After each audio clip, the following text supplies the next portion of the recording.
Assalamualaikum warahmatullahi wabarakatuh. Perkenalkan, nama saya Siti Nurjana. Kali ini saya akan menjelaskan tentang istisab.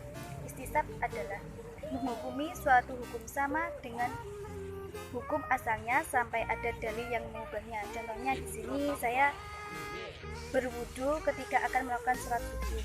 Nah, ketika saya melakukan sholat subuh, saya sudah berhenti tidak melakukan aktivitas apapun, maksudnya saya sudah tidak beribadah lagi, saya tidak melakukan hal-hal yang membatalkan wudu. Nah, di sini saya ingatnya itu saya masih punya wudu. Nah, setelah itu saya ingin melakukan sholat duha. Nah, ketika saya ingin melakukan sholat duha, apakah wudu saya ini masih bisa dipakai ketika duha? Jawabannya adalah masih, karena saya yakin bahwasanya saya masih punya wudu ketika subuh tadi.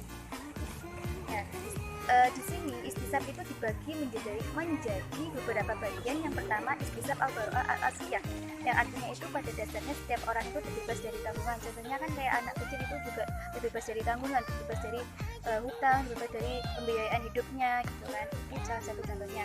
Terus contoh lainnya itu saya berpikiran bahwa seseorang itu mempunyai hutang kepada saya. Nah, tetapi seseorang itu tidak mempunyai hutang kepada saya, kecuali saya menunjukkan bukti-bukti bahwa seseorang itu mempunyai hutang pada saya. Oh, ini loh tanggal sekian, bulan sekian, dan jumlahnya sekian. Baru itu saya bisa, hukumnya bisa ada pada saya kebenarannya. Tapi dalam hal ini hukumnya itu yang benar itu ada di pihak seseorang itu, karena seseorang itu tidak merasa mempunyai hutang kepada saya. Terus yang kedua, al-istisab al-ibahah al-asliyah, yang artinya hukum asal dari segala sesuatu itu mubah. Contohnya, memakan binatang itu hukumnya mubah, boleh.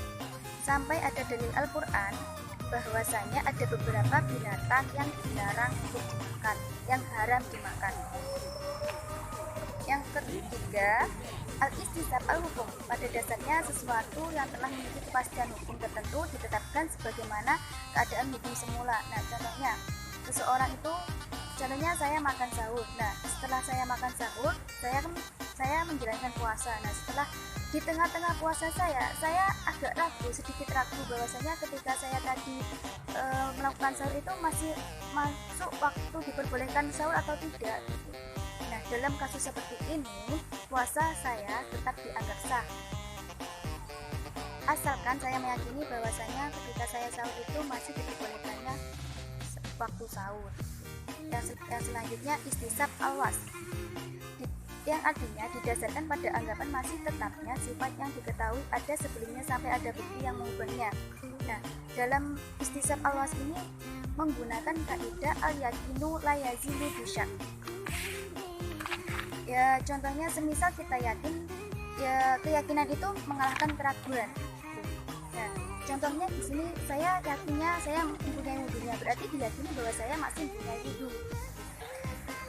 Dan di sini menurut kehujahannya, menurut Imam Syafi'i, Hambali, Maliki, itu membolehkan digunakannya istisab secara penuh. Tetapi menurut ulama mutaakhirin itu membolehkan istisab dengan syarat untuk menguatkan hukum yang sudah ada, bukan untuk ijtihad hukum yang sudah ada. Cukup sekian yang dapat saya sampaikan. Wassalamualaikum warahmatullahi wabarakatuh.